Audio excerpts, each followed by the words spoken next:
All right. I am going to need calculator help on this one because I don't have it written out. I know I've solved it somewhere, but I don't have it in my book, so I'm going to need more help. Let me read it. It's problem 1053 on page 595. Figure P1053 shows a small crane. The load is 34 kilonewtons. The connection at each point A to F is a 30 millimeter diameter pin in a clevis. Determine the maximum normal stress in the horizontal and vertical members of the crane. So let me sketch it. This will be useful. This problem will probably take us a little bit of time, but we'll get it done.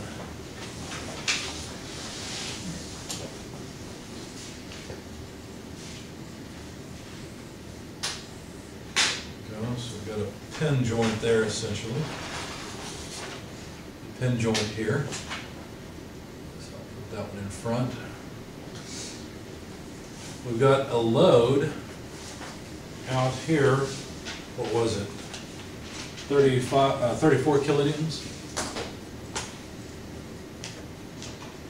We've got a connection point here.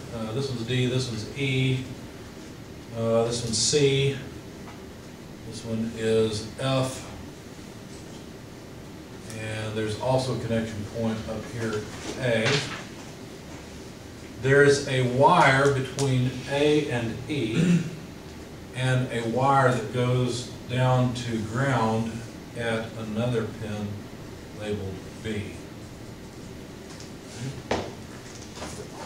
Now, section AA shows the cross section of both of the members. And section AA looks like this. It's 100, what are we in, metrics of millimeters? So this is 100 millimeters by 25 millimeters. Okay. It can't be centimeters. So it's a small crane, yeah. And a 30 millimeter pin would make sense with this. Or 33, whatever it was. Yeah, all dimensions in millimeters. There we go. I missed it. The distance here is 375 millimeters.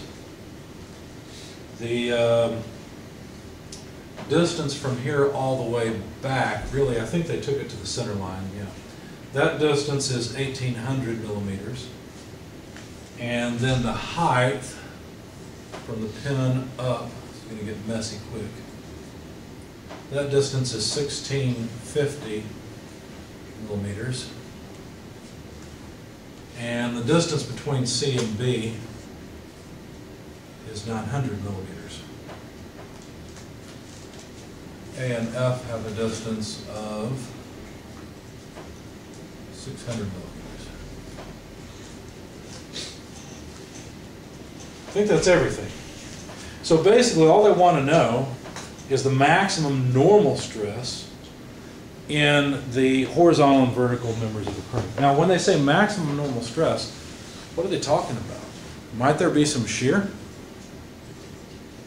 There might be some shear. If there's shear and there's normal stress, do we just take the normal stress and that's it?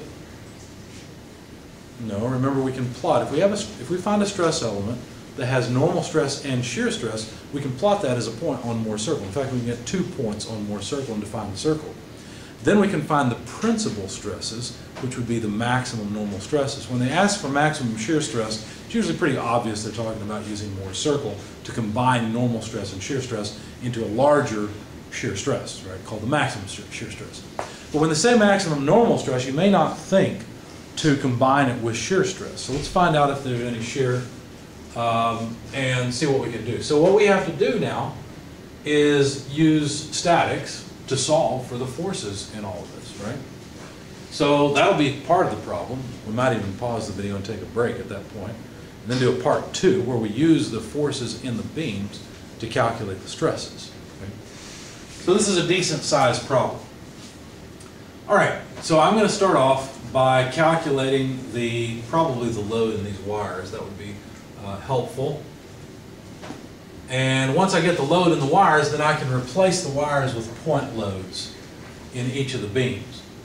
If I can get the reactions at this pin, for example, F and C, then I can break apart the beams into two separate beams and just analyze them separately with applied loads.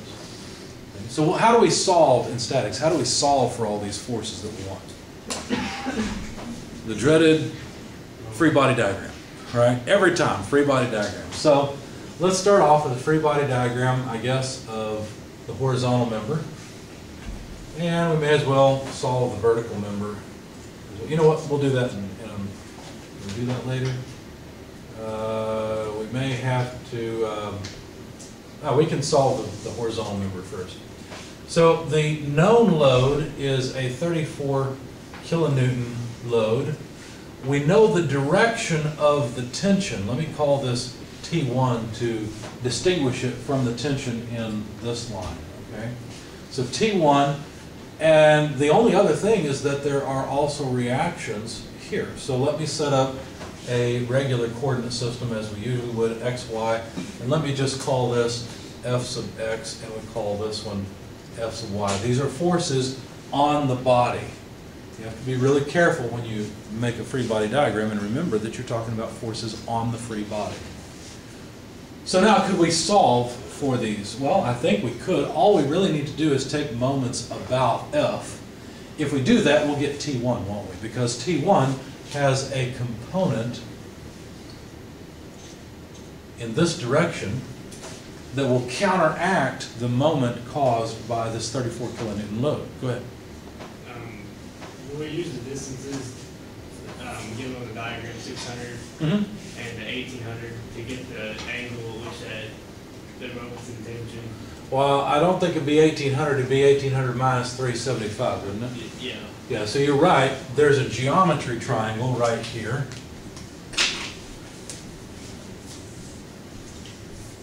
Its height is certainly 600 millimeters. What is its base length? Well, it's 1800 less 375. So that's what, 1425, if I did the math right? Okay. So 1425 is the base length. So what you're saying is, well, if we want this component, what we're going to have to do to get it is take T1 and multiply it by, well, let's see, it'd be this height over that length. So that hypotenuse length is going to be root 1425 squared plus 600 squared. Okay? So this component is going to be 600 over that hypotenuse, 1425 squared plus 600 squared and the square root. Okay? Does that make sense so far? So we're just scaling it. We're using the geometry triangle to scale the force triangle. Okay? So now let's sum moments about F. We'll take counterclockwise as positive. We know it has to come up to 0. Here's point F. That's the point we're summing about. So the first moment will be this 34 kilonewton load. Since we don't have symbols for it, I'll just plug in. So 34 kilonewtons multiplied by its moment arm, which is 1800 millimeters. Now this offsets it, so minus T1. Did anybody get a number for any of this mess? Say this, for example. If you didn't, it's a 1546. Thank you. Okay, so that way I can write 600 over 1546. But notice, all I've done so far is scaled this component, so now all I've got is a component of force. I still need to multiply that by the moment arm. So I have to multiply this by 1425 millimeters.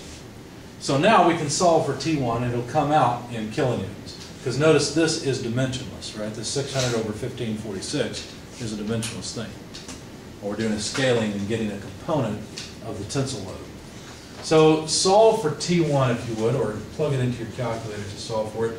34 kilonewtons multiplied by 1800 millimeters divided by all of this, 600 over 1546 and 14, that's actually 1425 millimeters. So again, the millimeters go away and we'll end up with kilonewtons of force. Would you rather have the angle? Would not like to have the angle. This is fine.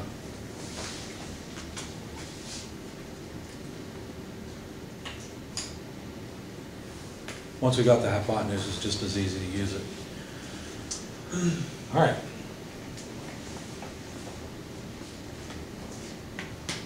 I got 110.6. 110.6. That seems pretty high to me. I think it should be lower than that. I think it's going to be closer to 34 kilonewtons. I also got the 110. I did too. Oh, you know what? I'm thinking of the vertical component. All right, so that makes sense because it would be at an angle. You're right. You're right. So 110.6, is that what you said? Okay. Sorry, I wasn't thinking right. So there's the tension in this wire. Now, I don't think, let's see, well, we do need it for one other thing. So really, if we sum forces in the y direction now, we can solve for Fy. We'll get T1, but we won't get all of it, right? So we'll get T1 multiplied by, again, this factor, 600 over 1546, because I just need this component. We calculated that this is the 110.6. But I just want the vertical component of it for the sum of forces in the y direction, minus 34 kilonewtons, because there's still a force acting downward, but plus Fy. All of that has to come out to 0. And of course, you know T1. So Fy then is 34 kilonewtons minus 110.6 kilonewtons times 600 over 1546.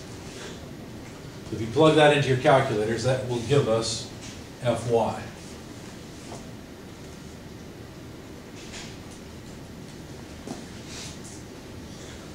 I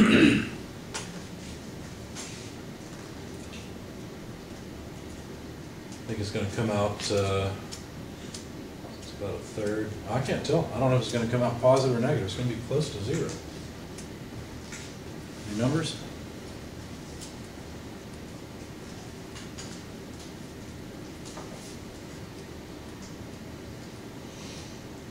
I got 8.95. 8.95. We should probably call that 9 kilonewtons since we rounded this off to 0.6. So let me just do that, 9.0 kilonewtons. Okay, so now we've got Fy. And I'm going to leave this figure up because we're going to need it. What we'll do is we'll erase all of this once we've got all of the loads, because we don't need it anymore, right? All we really need is the area moment of inertia of this, the cross-sectional area, and the loads actually applied to the beams, and then we can solve them as just beam problems. Yeah. I think it might be negative. You think it's negative 9? Yeah. Okay. All right. So let me just do this. Fy equals 9.0 kilonewtons. And I'll just point it downward because that's what that negative sign means. Okay. All right. So the last thing to do is just sum forces in the x direction. Summing forces in the x direction, we get what? Just the horizontal component. So T1 multiplied by 1425 over 1546. That's the horizontal component. Plus Fx equals 0. So Fx equals negative T1 1425 over 1546. Okay, so T1 is, of course, 110.6, and these are going to be kilonewtons, so I'll just put it out there at the end. Obviously, Fx is going to point in the opposite direction, so I'm going to go ahead and change the direction of the force. And just give me the positive number.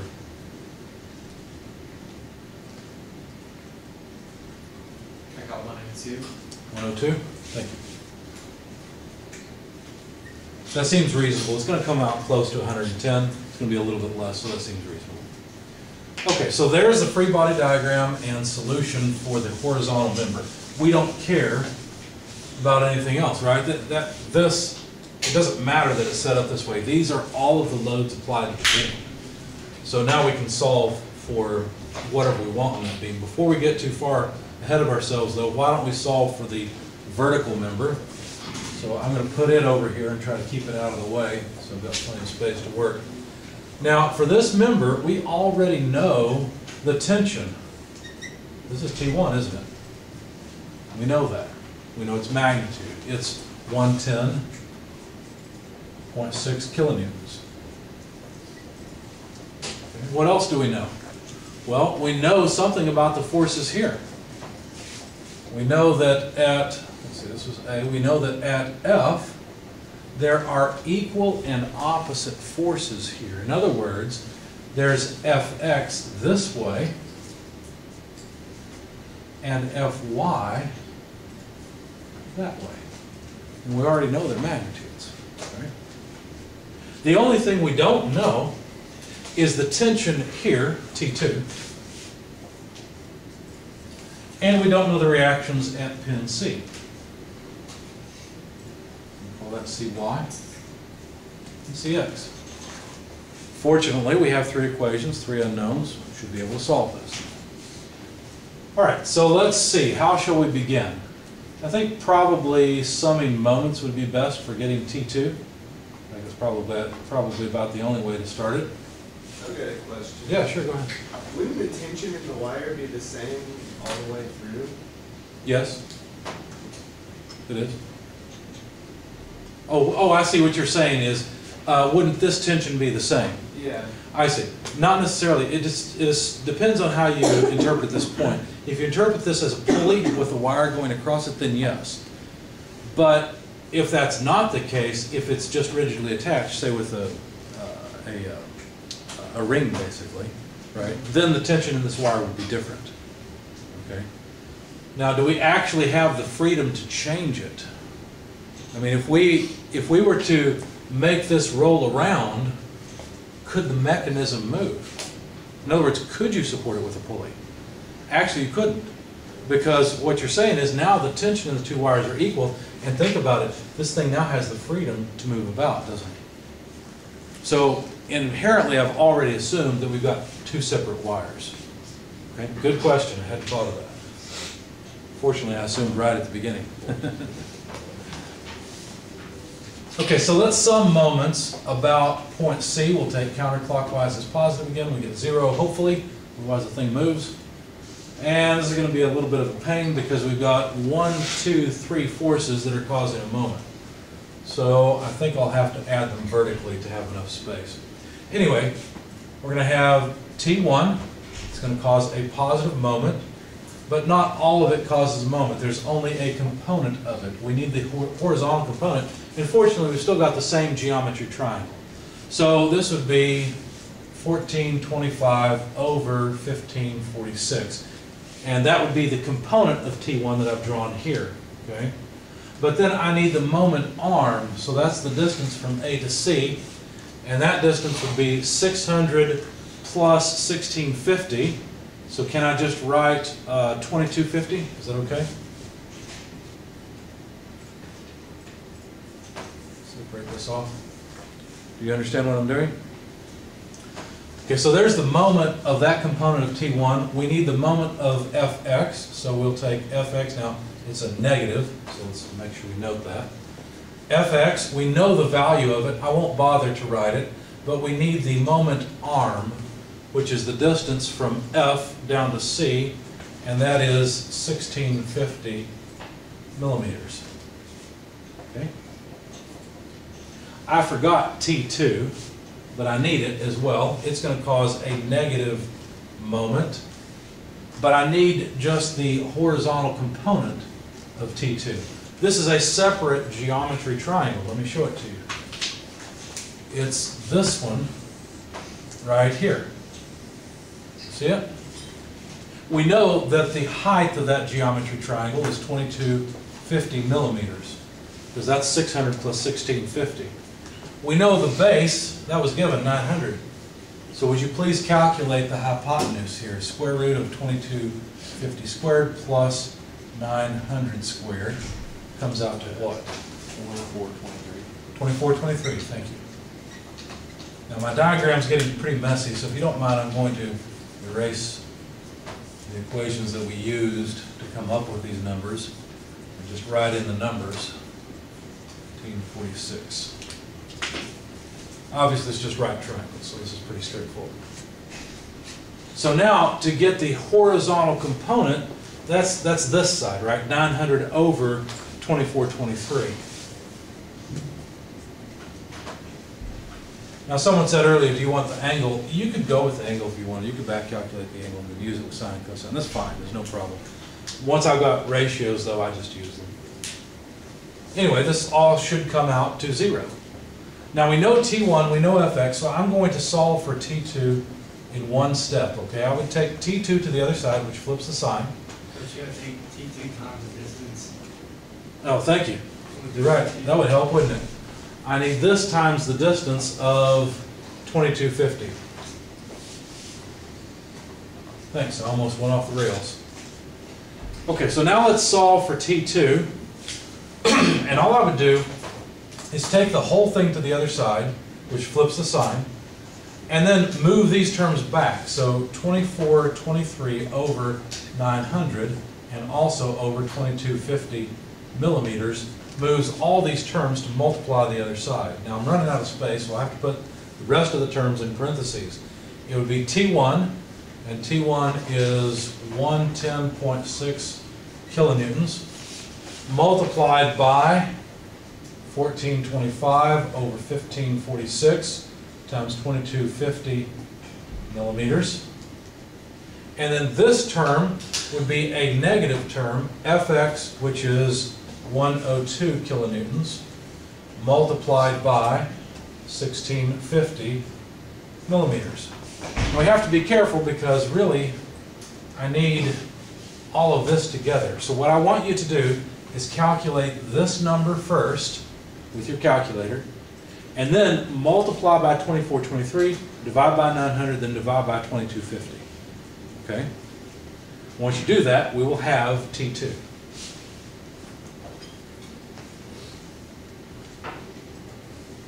Sorry it's a little messy. If you're unclear on what some of the numbers are, please feel free to ask, and I'll tell you.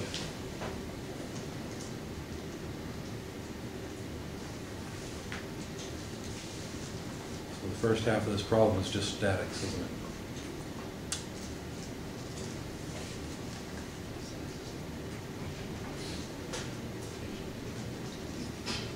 That's okay. It's a good statics refresher. Why not?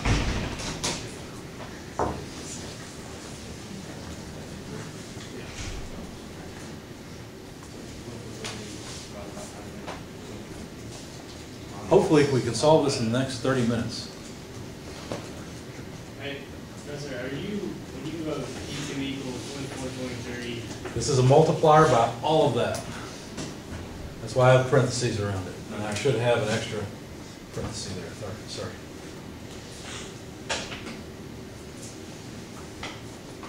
Yeah, because these were multipliers on T2, right? You'd move the whole thing to the other side, and then you need to multiply everything that's left, this, by the inverse of that multiplier.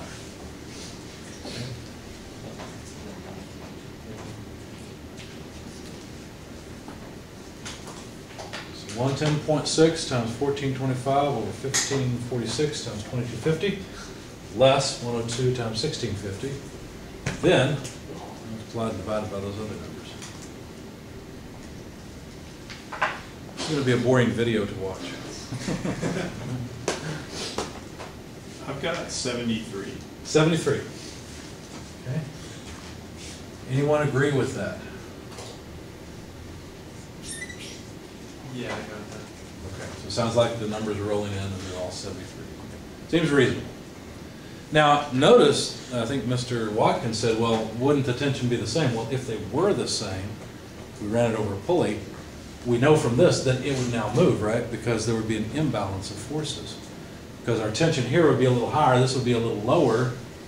And so, I'm trying to figure out which way it would go. I think it would go that way, wouldn't it? So, it's a good thing it's not set up that way. Anyway, so let's continue. Now that we've got the tension of 73 kilonewtons, the rest of this should be pretty straightforward. Now all we have to do is sum forces in the x and the y directions. Let's sum forces in the, now they're both going to be a pain. We'll sum forces in the y direction first. we got Cy, that's the unknown, plus Fy, minus T1 multiplied by, let's see, what would T1 be multiplied by? It'd be 600 over 1546. And then minus T2. And that geometry triangle is going to give us, let's see, we want the vertical component. That's going to be the bigger one. So 2250 over 2423. All right? The unknown is Cy. Let me solve for it. Cy equals negative Fy plus T1 600 over 1546 plus T2 2250 over 2423. Now plug in the numbers. Fy is 9 kilonewtons. I'm not going to write the kilonewtons because it's the same for all of them. All right, it's just going to get in the way. T1 is 110.6 multiplied by 600 over 1546. T2 is 73 kilonewtons, 2250 over 2423. So if you just plug all these numbers in your calculator, we should get Cy in kilonewtons. And of course, Cy is going to come out positive in the direction I've drawn it because, of course, the tensions are the main forces pulling down on the thing. There's not much pushing up on it.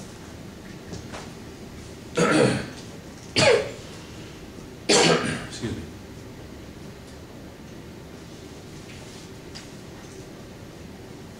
Should match with your intuition, right? I mean, what if you had to hold on this cable and push up on this member? You'd be supporting the load if you did that, right? If you're pulling down on it, it's going to fall. Any values for Cy? Or any numbers you need me to clarify?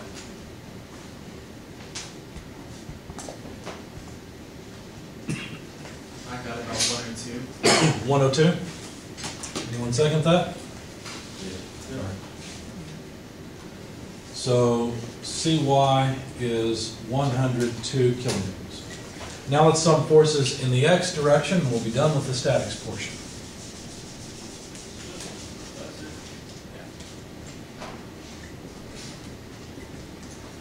All right, we have Cx plus Fx plus T2, but not all of T2, just a component, 900 over 2423. And then minus T1, we just want this component of it, it's the x direction force, multiplied by 1425 over 1546. Okay. That sum needs to come out to 0. So we've got 1, 2, 3, 4 terms. That makes sense. So Cx is negative Fx minus T2, 900 over 2423 plus T1, 1425 over 1546. Okay. So far so good? So negative Fx is negative 102 minus T2. T2 is here somewhere, 73. 900 over 2423 plus T1, 110.6 times 1425 over 1546. Again, this will come out in kilonewtons.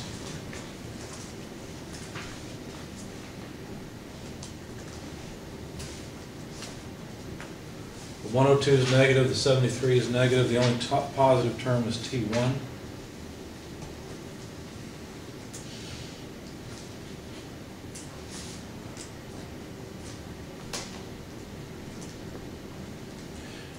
It shouldn't be a surprise that you end up with just the horizontal component of T2 as your answer for Cx. Because if you think about it, the only external forces on this whole free body is really at the pins, right? And if there's a horizontal force here, it has to be offset by a horizontal force at B. But the only horizontal force at B is the x component of T2. In fact, we could verify that we've come out with the correct Cx and Cy by taking the whole thing as a free body. Right? But I'll leave that to you. In fact, that may have been the better way to start the problem.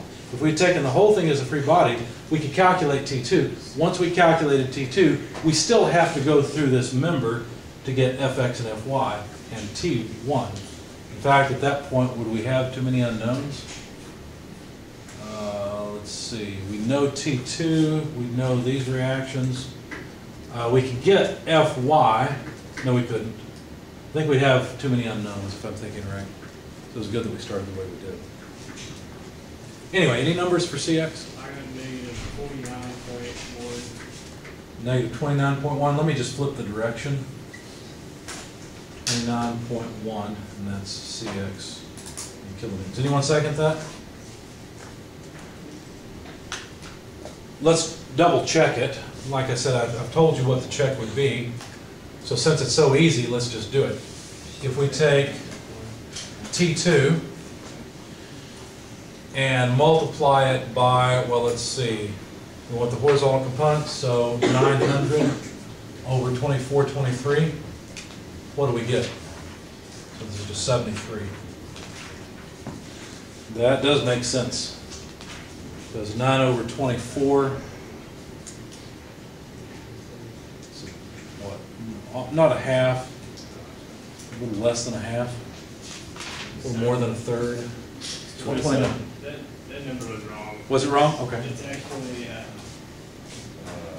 Negative 27.2. Well, I've already flipped the direction. So what does this number come out to? 27.1. So we're in the ballpark, right? With our round off, we're good. Okay.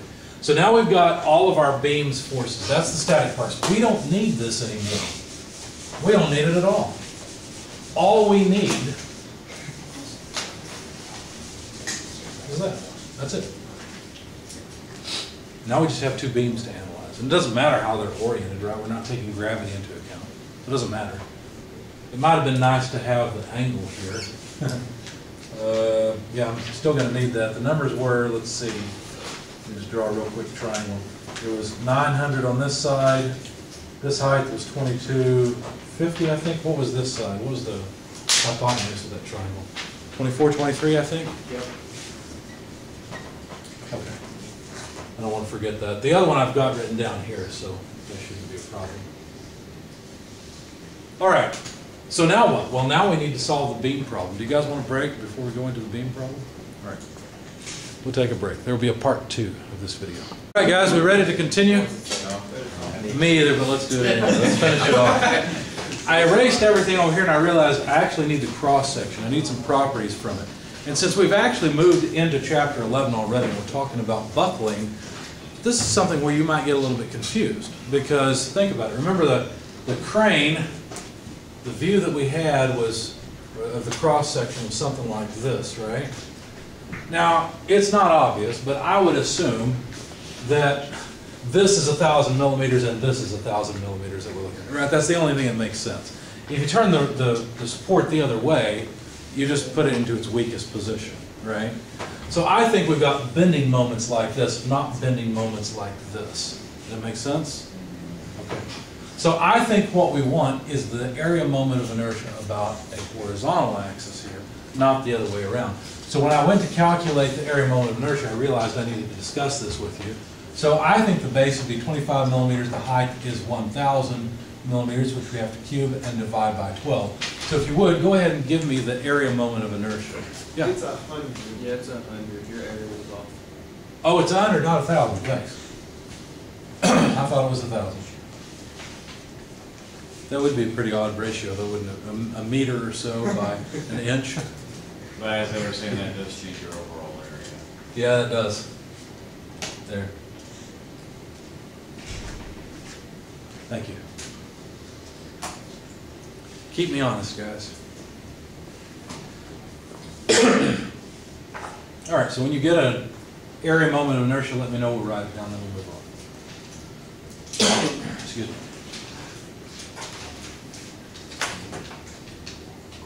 Notice this is really the same thing we're doing in all of Chapter 10. You got a beam or a scenario where the beam's loaded, and all you're really trying to do is get it down to the point where you got the beam, and then really you want to replace the beam with whatever loads are applied to it. And that's what we've done here. I got 1.25 raised to the 7 millimeters. 10 to the 7th millimeters to the 4th. Thank you. All right. So now that we've got that, now we actually have to solve the strength of materials problem. We're not interested in buckling, although buckling would certainly be a potential concern. For buckling, though, of course, we'd want the other eye, but we're not doing that. We're in chapter 10. Different answer. Yeah, I Different answer? Okay, here we go. Yeah, I think that's, Should be, 2.083. times 10 to 2.083. 2.083? times 10 to the 6th. Yeah. Okay. Yeah. Thank you. All right, so now we've got pieces of the puzzle. Now let's put it together. Let's take the beams one at a time and figure out, I don't remember what they asked for. What was it? Maximum stress? Anybody have it in front of you? They wanted the maximum normal stress in the beam. That's right, maximum normal stress. I remember now. What's that? in the horizontal and vertical. Right, so let's deal with the horizontal beam first, and then we'll deal with the vertical beam. The horizontal beam's a little simpler, right? So really what we need to do is make some shear and moment diagrams, don't we? Go back to that. So the shear is going to begin at 34 kilonewtons, and really it would be negative, because the shear will have to be in the, what would be the negative direction. So 34 kilonewtons. That's going to go along constant until we reach this point, and I don't remember my letters. We've got A, F, and C. B was over to the side. What are these 3 points, Dude? Well, this is F. Which one? One of these was D and the other was E, wasn't D it? is on the left. What is it? D? E is on the left? No, D is in dog. D is in dog. Gotcha. What about this one? E is in Edward. Thank you. Okay, so this is at point D, but at point E, what happens is we have a large vertical component here. Now, it would in fact be 600 over, well, what was that number? Anybody have it? 1425 squared plus 600 squared? It was 1546. 1546, thanks. Okay, so if we take our 110.6 and multiply it by 600 and divide by 1546, what do we get for this vertical component here? 42.9. Okay, so 42.9. So this height change has to be 42.9 kilonewtons. Okay, so negative 34 plus 42.9 comes out to what? I can't think. My brain's almost fried. 8.9. 8.9, thanks. So now the shear is at 8.9 for the remainder of the beam until we get to the end. Well, that makes sense because at F we had a 9 kilonewton. Remember, we rounded this off. So I don't care if we use 8.9 or 9.0. We'll leave it at 8.9 because that's what I've drawn. Now, what about the moment? Well, the moment diagram would be just this area.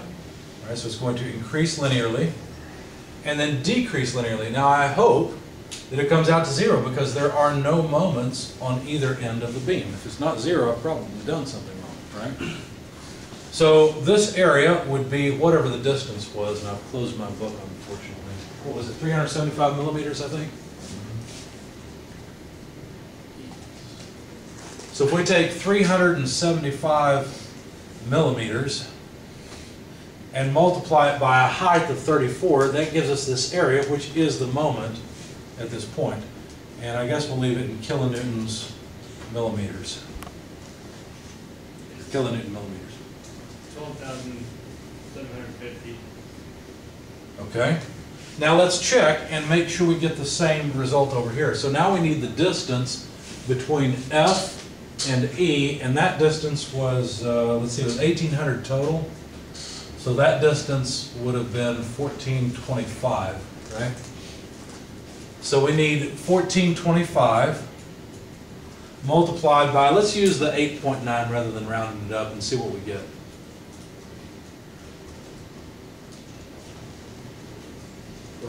12,682.5. So 12,682.5, so 683. That's close enough, okay? We rounded this off. It's going to be pretty sensitive to how far we round that off. So I think we've made our shear and moment diagrams correct. Okay? So now we've got the shear along the entire length of the beam. We've got the moment along the entire length of the beam. There's one other thing that we don't have. There's one other load that I haven't drawn, and that is the axial compressive force. If I were to make a diagram for the compressive force, let me just label it F for force, okay? If I were to make a diagram for this, obviously there's no compressive force in this section of the beam. So from D to E, I would just have nothing, right? But I have compressive force of 102 kilonewtons after that until I get to the end. So this 102 kilonewton force is something that I have to consider as well in the loading of the beam. So now you tell me, where will this beam break? Just to the right of this point, right? Because that's where the moment is largest. That's where we have a compressive force to consider as well. So that compressive force is going to add to the moment on one side, because the moment is going to tend to pull apart on one side and push together on the other. And so that's where we want to analyze it. So anyway,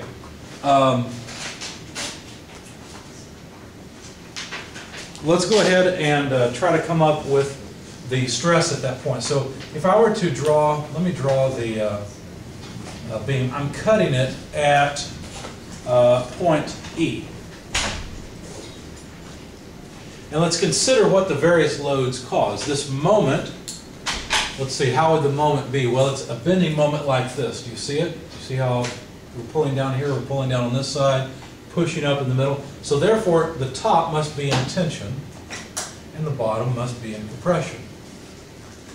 Now, this is a load that is equally distributed, right? The center point's going to be in the middle of the beam at the neutral axis. And how do I know that? Well, looking at the cross-section. The cross-section is uniform, okay? It's simple. So I know that this stress, sigma, would just be MC over I. It's going to be pretty easy because I've got M, I've got I. C is just a half height of it, so that's 50 millimeters, so that's no problem.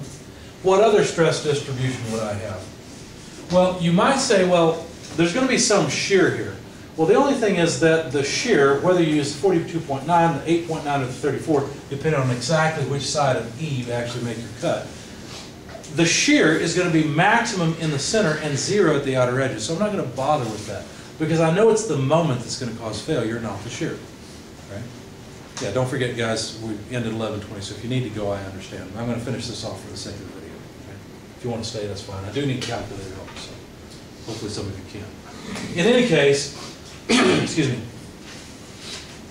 I'm not worried about the shear and the shear stress that it causes because I know I'm going to end up analyzing the top or the bottom of this beam. But I know that I've got a compressive stress if I were to cut the beam just to the right of E. So there's also a normal compressive stress like this. And so the section I want to analyze is right there. They asked me for the maximum normal stress. I'm actually not going to have to use Moore's circle. Do you know why? How come I'll be able to calculate the normal stress here and call that the principal stress? It's because an element at the bottom has no shear stress.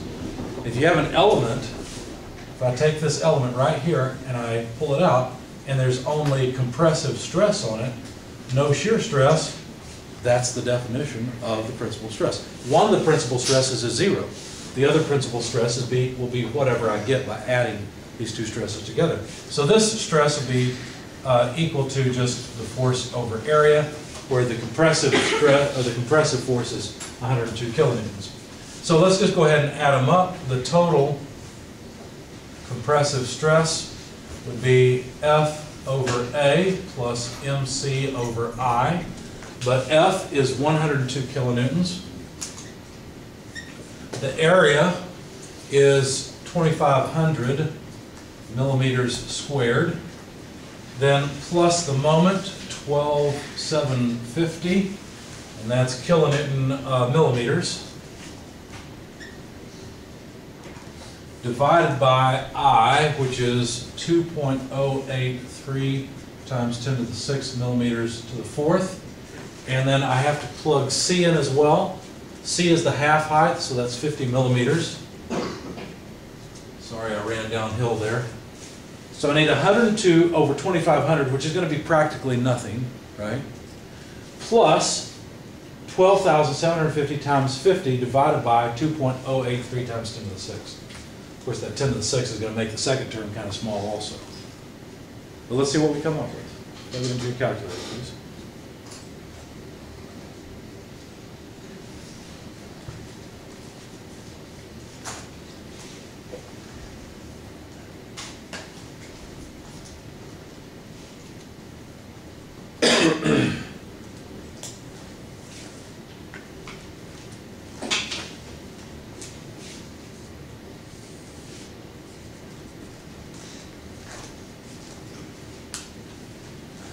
Any numbers? I got 41.1 megapascals. 41.1. You want to verify that? Sounds good to me. I have no idea. Can you read off your numbers there? Sure. 102 over 2,500. 12,750 times 50 over 2.083 times 10 to the 6. Ooh, I think I missed a decimal I place. got 0.34684. 0.34684.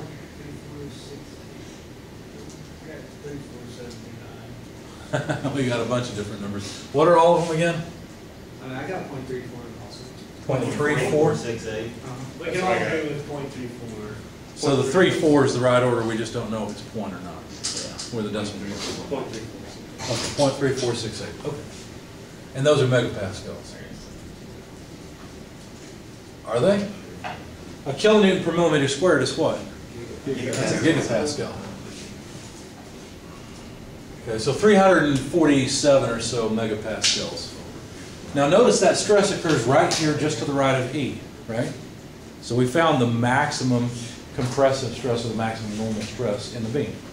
We know where it's at. We know its magnitude. Okay? Yeah? Would you have to take into account that there's that 30 millimeter rivet? Or That's another good point. Where does the rivet occur? It's right in the middle, right? I'm calculating stress down here. What you're saying is there would be stress concentration due to the rivet. You're correct. There would be stress concentration due to the rivet. Plus, there's actually less area here, right? Now, what does that really mean, though? What happens with that? Well, that means I've got the wrong area if I'm actually calculating it at E. So now we have to try again. And say, oh, wait a second. That's the area we've got, right? And we've got less area, so we've got less moment of inertia. Do you see what it would change? So I agree with you. This is the wrong number. Mainly because, you're right, I used the wrong area and the wrong moment of inertia. Is the stress going to be higher or lower? It's going to be higher because we got less area and less moment of inertia. Notice these are in the denominator. Those numbers are going to go down, which is going to make the stress go up. What else is going to happen? Well, the other thing that's going to happen, there's something else I had thought of. I missed it. C is still the same. That's not a problem. The moment's still the same. And oh, I know what it was. The force and the moment won't change, right? The other thing that won't change, this is what I was trying to get to, is that the maximum stress is still going to be at this point, right? It's still going to be at the bottom. But you're right, I am just cutting it just to the right of E. I'm not out of that region, right?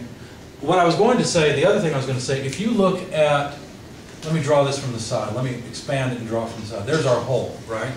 If you look at the shear flow around this, you might be tempted to say, well, you know what, maybe we need to add a stress concentration factor because the stress is certainly more concentrated around the hole. That may be true, but we're interested far away from the hole, right? So I would not add a stress concentration factor to this, but you're right, I messed up. I should have used that as my area. I'll leave it to you guys as an exercise to make that small change and figure out the right number, okay? So you're right, that's still wrong. It should be higher, okay? Good point. But you understand that now we've solved the horizontal beam, right? That's pretty much done. So let's go on to the vertical beam. What do you think we should do with the vertical beam? Get another piece of paper? That's probably a good plan. It's the same story, isn't it? It's just more load. So all we really need to do is make shear and moment diagrams. I'm going to bend your brain a little bit. Are you ready?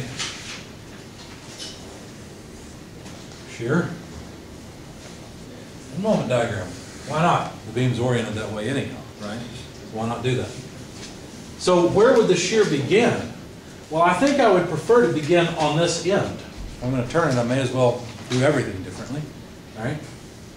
So if I begin on this end, we have to be careful because we still want to consider cutting the beam where we have a segment on the left-hand side that we're considering. Does that make sense? So if I were to cut the beam like this and apply CX there, there must be a shear in this direction for the sake of equilibrium. But the shear on the face that I want the diagram for is going to be in the other direction. Does that make sense? So this will get me started correctly because that is a positive shear. A lot of you are looking at the board like this. I understand. You're used to seeing this differently. So am I. So I would begin with a positive shear of 27.2 kilonewtons. All these will be kilonewtons. That way I don't have to write it over and over. And then what? Well, there's no load until we get to F. So the shear would be constant until I get to F. At F, there's actually an increase in the shear, right? There's a load, no, wait a second. This is a load opposite, so it'd be a decrease. Let's see, let me think for a second.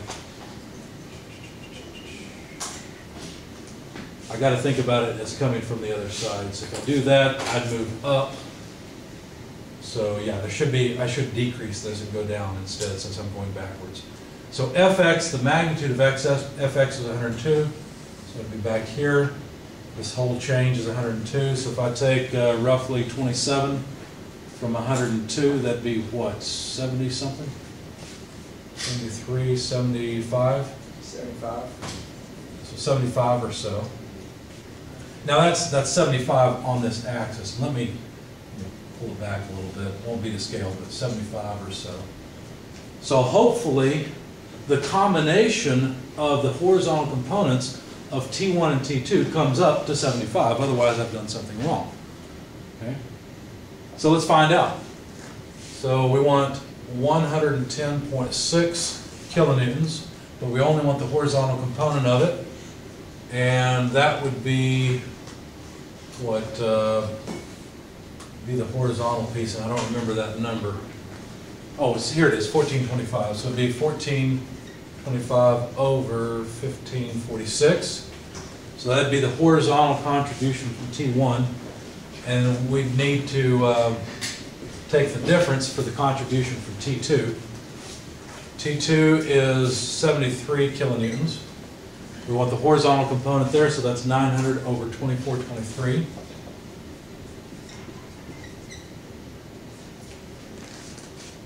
So I hope that this number comes out to 75. Does it? Let's find out. It does? Okay, so we've got one person verifying. Okay, so this is the shear diagram. Even though this looks complicated, really think about it, we really just have a combined force here. We could actually take T1 and T2, combine them vectorially, and just apply one load there. In that case, this is really no more complicated than the beam we've already solved, right? So it's the same thing, really. So now let's calculate the moment. Now the distance, now these distances I really don't, well, maybe I do remember those. Wasn't this distance 1625 and this one was 600? That's where we got our 2250 from? Yeah. Okay. So if we take 600 millimeters of length times 75 kilonewtons of height, how much moment? Yeah. It's 1650, not 1625. 1650, thanks. Yeah, you're right, it would have to be. I was getting confused with that number. So if we take 600 millimeters times 75 kilonewtons, how much area is that? 45,000. 45,000. Since I have negative area, that means that this would have to go down. And I should have moved all this over then.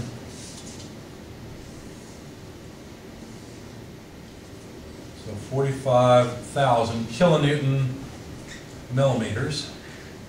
Now I hope that this is also 45,000. So 1650 times 27.2 is how much? Because obviously we don't have a moment at either end. Does it work? Okay. Almost 45,000. How much?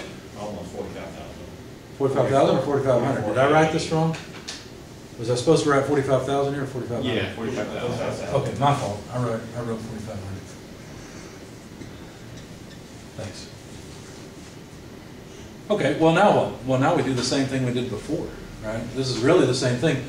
For the sake of correcting what I did before, how about if we get the right area and the correct moment of inertia? What was the diameter of the pins? How much is out of this? Was it 33 millimeters?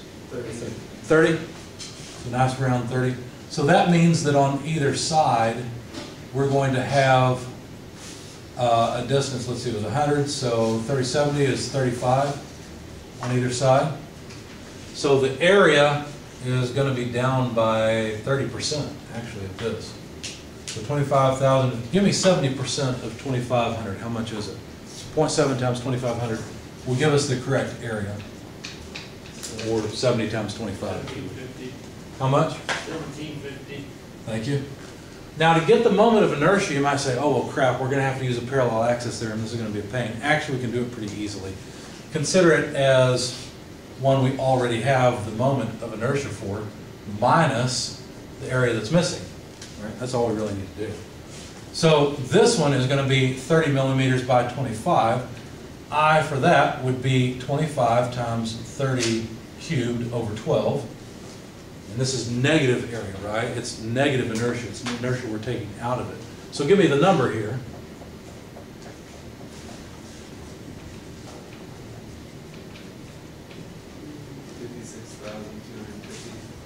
$56,250, so 5.625. You said it was 56,000, so times 10 to the 6th. No, 56,000, so times 10 to the 5th. So if we take the difference between these two, we should get the moment of inertia of the actual shape, right? So what's that number? So I is really not that. Let's see, that's in this place. I can't do that in my head. I could, but I don't feel like it. Shouldn't the 5.625 be to the fourth? Somebody said it was 56,000, so let's see. Isn't that 5 zeros or not? Maybe it should be to the 4th. Okay, yeah, you're right. I'm not thinking. I'm burned out also, I guess.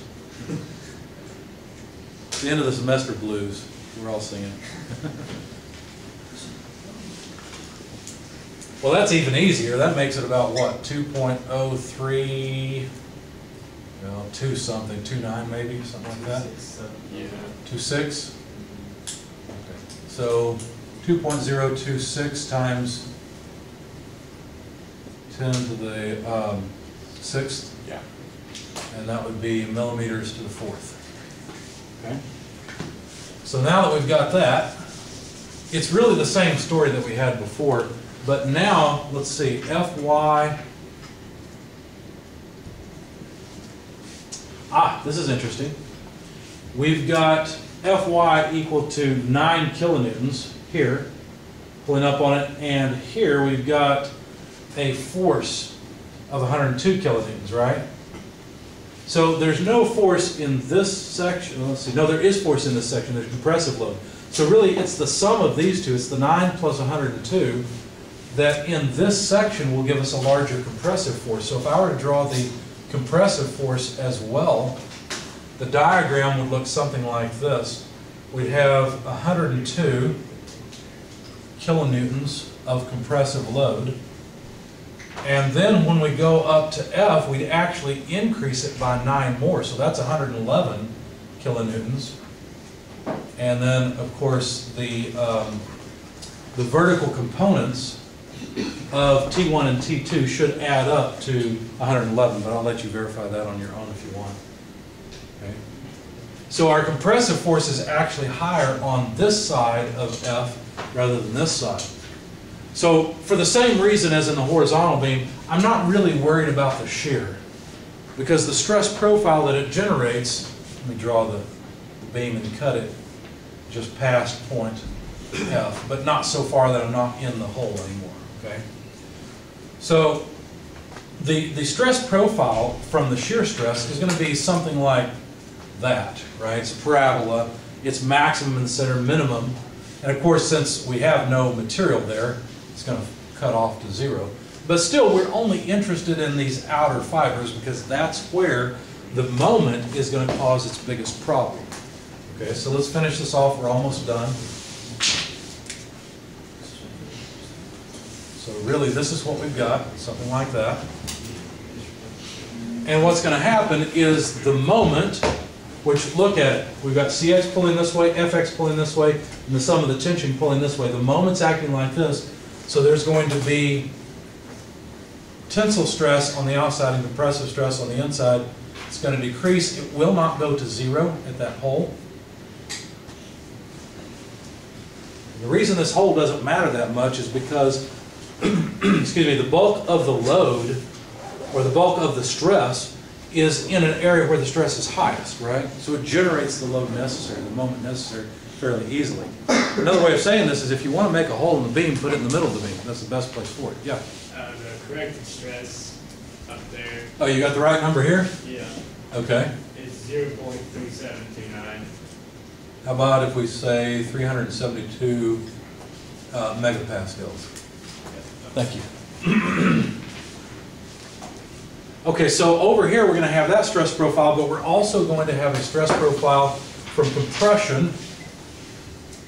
Now, I would say this is uniform, but in a way it's not, right? Because there's no stress where the hole is. Okay? But we can certainly calculate these stresses and add them up. Obviously, the big problem's right here due to compressive stress.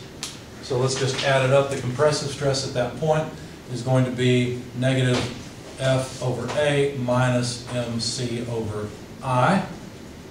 Now the forces are a little bit different here. They're not the same magnitude as they were in the horizontal beam, but we end up with essentially the same equation. The only reason I'm using these negative sides is to indicate that it's compressive. So let me do this instead.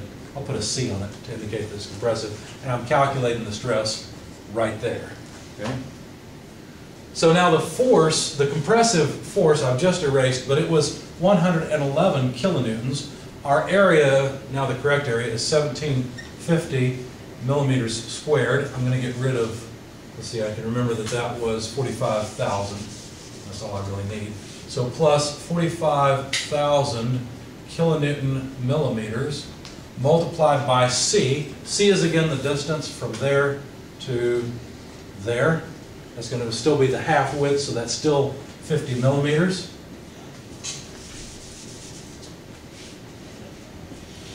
Divided by I, but the correct I is 2.026 times 10 to the 6 millimeters to the 4th. Any questions so far? Are we doing okay? All right, so if you plug this into your calculator, we'll be done with the problem. I got 1.17 gigapascal.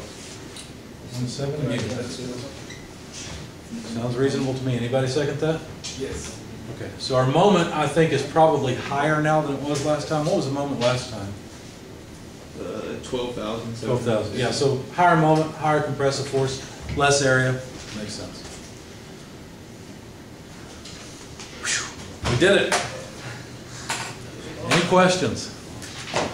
All right.